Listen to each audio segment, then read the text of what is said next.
James Harden, the recent signings of some players during free agency, and where I kind of think some teams are heading this season. Going to be kind of an interesting video, so make sure you do like the video. Like the video. If you do like the video, even if you just want to help out the channel, it's the best thing you can do for the channel. Also, make sure you comment down below your own opinions, your own thoughts, what trade ideas you have, what players should be traded, some signings that you really like to enjoy, or just any other video ideas that you have for the channel. I would love to hear about it, and yeah, let's get started. Alright, so I know for a lot of you who clicked on tonight's video probably want to know my thoughts and opinions on that team behind me, the Portland Trail Blazers, because of the fact that Damian Lillard, a player I have been watching since I was a middle schooler, asking to be traded, which is kind of interesting to think about now. I have, a Damian Lillard signed basketball right there. I have a Damian Lillard jersey. I have talked and boasted about how Damian Lillard is my favorite player of all time in the history of the NBA. And still, till this day, everything about Dame is still the same feeling. No bad blood towards Dame, but towards the organization, that's where it gets a little iffy. Sort of went on a little bit of a rant in one of my more recent NBA talking videos about the Blazers lying to Dame about using the draft pick, about shopping the draft pick, but not really actually shopping the draft pick.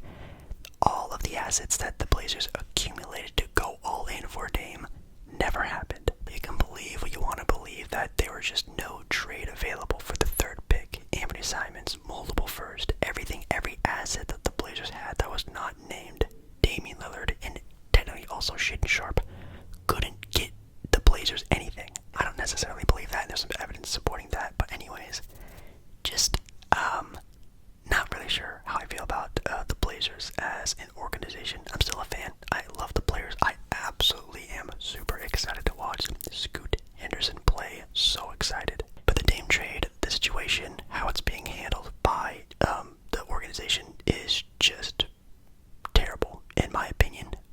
The Blazers, they seem like they're ecstatic to trade Dame. They're ecstatic that they can finally go cheap, go young. Jody Allen, the owner of the Blazers, finally gets to save all of this money from her pocketbooks. Doesn't have to spend money on a contender and be cheap for the next 4 to 5 years. Trade talks. Dame apparently wants to go to the Heat.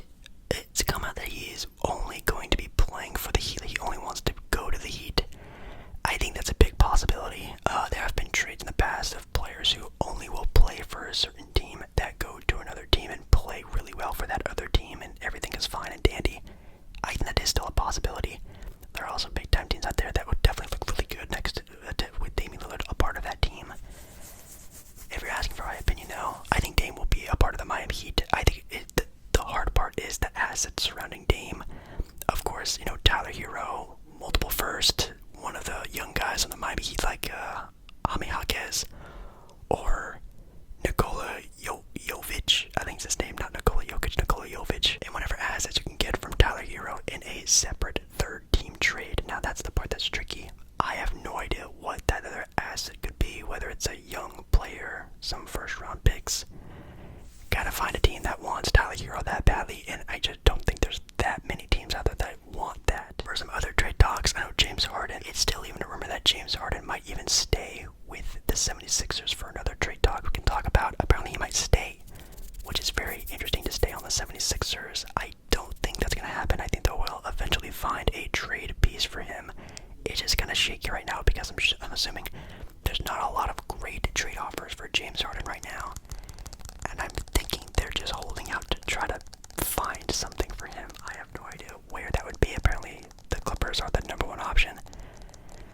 Oh, man, that's going to be really tough on them. The 76ers, without having another star player next to Joel Embiid, I have no idea what they're going to be doing. But moving forward for some actual signings, Brook Lopez returns to the Milwaukee Bucks, so $48 million for a 2-year deal. Not too shabby. Also joining him is actually his brother, twin brother, I think, identical twin, Robin Lopez, which I think is dope. Love Robin Lopez.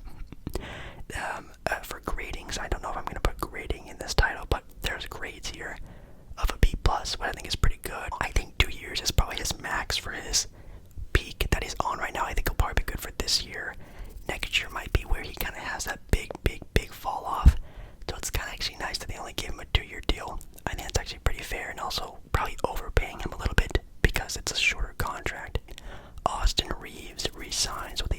Lakers for a $56 million 4-year deal, which, oh my god, what a steal. Now, a part of their contract, apparently it has some like crazy incentives, like every single incentive they could give Austin Reaves, they gave him.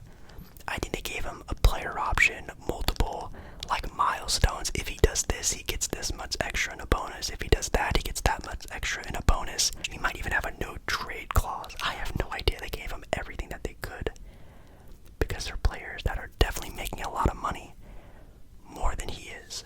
They gave this trade a grade of an A+, or this free agent signing, an A+. And that's mostly because Dillon Brooks, yes, jokingly Dillon Brooks, Shanghai Shark Dillon Brooks, the guy who disrespected arguably the greatest player of all time, is signed to the Houston Rockets for $80 million for 4 years. Around $30 million more than Austin Reaves, by the way. Just keep that in mind. That is insane. That is absolutely insane. They gave this signing a D. I think a D plus is fair. Like, I get it that the Houston Rockets have a lot of cap space. They need more defense on that team, and Dillon Brooks, even with all of his flaws, is still a really good defender. I would hate to see him be like a ball handler, a facilitator, a shooter, a scorer on this team. He doesn't have to be because the Houston Rockets already have that sort of covered. He's getting paid $80 million to just play defense, so as long as he doesn't talk too much and sort of maybe, I would say get some guidance, but no one on that Houston Rockets team gives guidance. That team needs guidance, and instead they got Dillon Brooks. Oh god, maybe a D. A D- is pretty fair, maybe.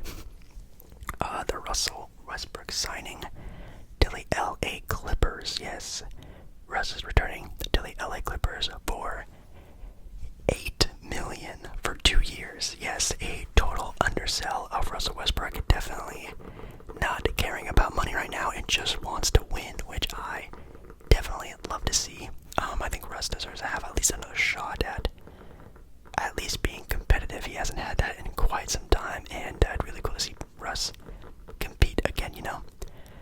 They gave this grade of an A+. I also agree, Russell Westbrook on a almost like minimum contract is a steal. LaMelo Ball got a contract extension.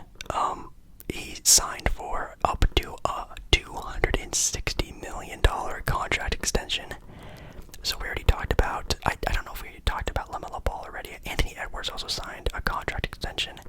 They're all getting paid $260 million, which is just, that's super insane that is like the new max contract a player can make now is nearly $300 million.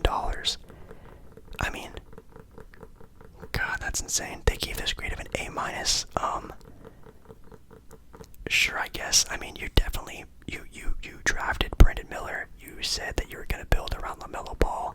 You added Brandon Miller to be a part of that instead of drafting Scoot Henderson. And Brandon Miller did have his first NBA Summer League game and looked mid. He looked like a solid first round pick. He didn't look like the second best player in the draft class, to be completely honest.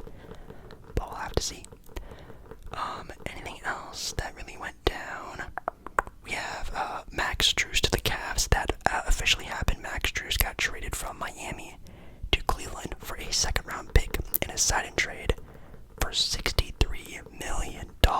Wow, Max Strus going from undrafted to a player minimum to $63 million is pretty insane.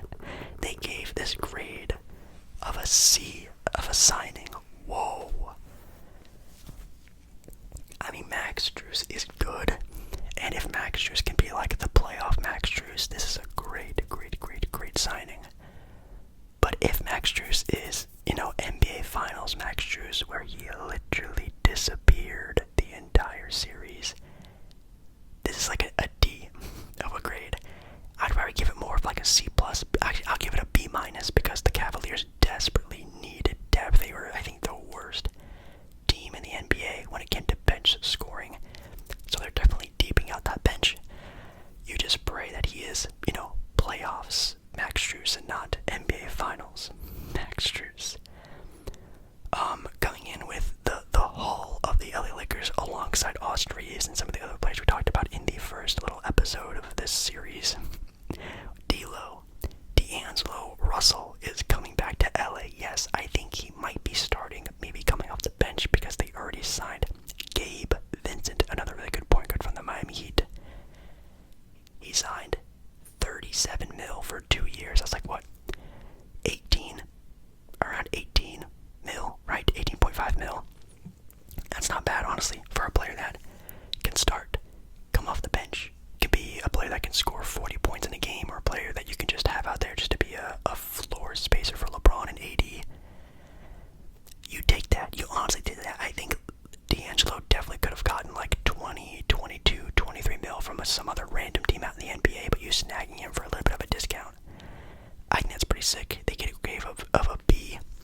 $50 million deal, getting a grade of a B+. I'm going to give it more of a B-. I think paying Dante $50 million to come off the bench is pretty steep in my opinion. I think it's a little bit of an overpay. I think they're trusting the fact that he's just a Villanova Wildcat and playing with Jalen Brunson and Josh Hart, who are also a Villanova Wildcat group of guys, to be better and to play really good. Dante DiVincenzo is not worth that much. In my opinion, he's a good defender. He can shoot the ball. It is an overpay in my opinion, so I'd probably give him more like a B-, but if it does work out, that is a great six man to come off the bench. It's a grade of a B+ of a signing. I think he signed for a veteran minimum. Yeah, he did. Not bad.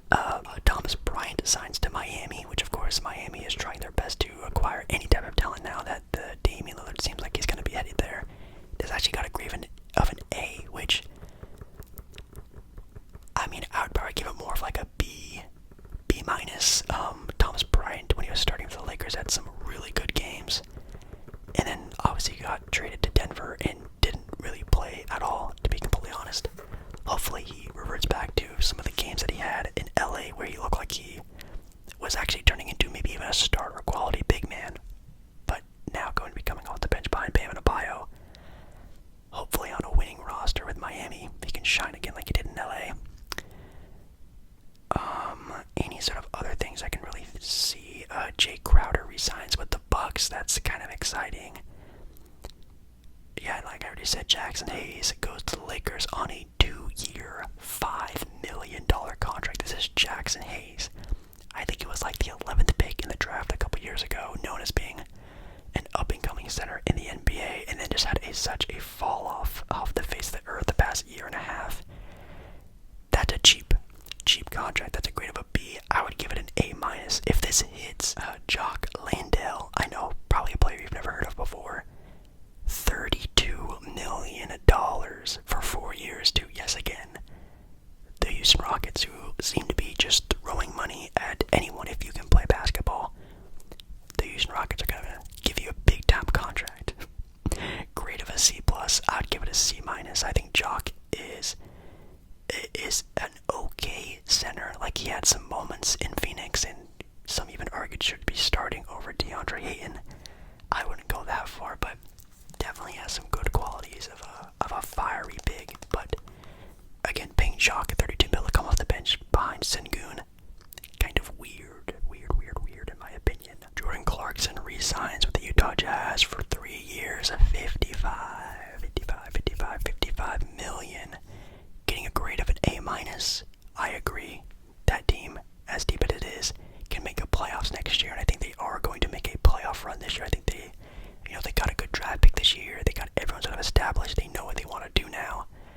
I think they're going to be pushing for a playoff spot this year. Eric Gordon signs with the Suns, getting a grade of an A. I also give it a grade. I give it actually for the Suns. For the Suns, I'll give it an A. The Suns just need any amount of depth they can get on that team possible. And the fact that they're getting Eric Gordon, who is sort of known as being a roaming good role player, could be nice, but Eric Gordon nowadays is such a hit and miss player. He's definitely not what he used to be, and he might just be a player that just sits. And that's it, to be completely honest. Lonnie Walker to the Nets, Justin Holiday to Denver. Wow, is that really it? Yeah, well, I guess that's really it. I guess that was really it for like the big time names in free agency. I know there's some other ones that I can maybe put up right now that maybe show you guys who are still kind of left on the board, but that's really it for free agency. There might be some trades happening again. Harden, Dame, who else might happen? I've been hearing still Pascal Siakam trade rumors. There's been so much still going on, and this offseason has been a lot more eventful than I thought it was going to be. I thought, on draft night it was going to be this big fireworks show of stuff happening, and then nothing happened. And then now everything is happening with Harden and Dame and blah blah blah. It's been pretty insane. I really want to do another sports 1 hour long ASMR whisper ramble. I haven't done one of those in like a month, but first of all, it's way too hot to be sitting here for an hour. I'm already kind of sweaty and gross. That's why I'm trying to do this video kind of fast. But also because tomorrow I'm already doing a 1 hour video. I'm doing a Minecraft video tomorrow, and that's going to be 1 hour already. So yeah, let me guys know what you think about some of the trades, the rumors, what you think is going to happen. free agent signings that you really enjoyed